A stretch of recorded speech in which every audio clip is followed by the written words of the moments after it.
Hi guys, mga kabonsay, ayan po ang ating bignay, mga hinog na po yung bunga.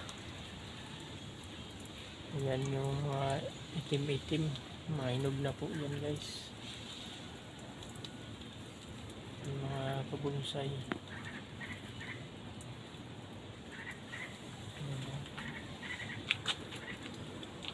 Pwede na yan kainin. Tapos mayroon pang malilit na bunga.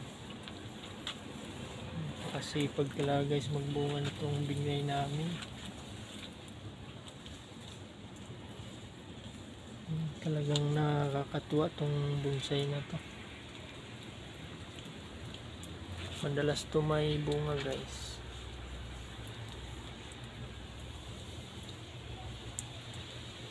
Yan. Marami talagang bunga.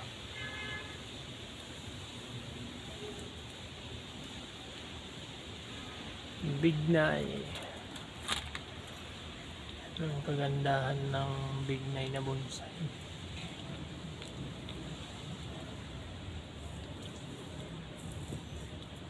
Okay guys, mga kabonsai, maraming salamat po sa aking mga subscribers. Ayan, bye bye and God bless.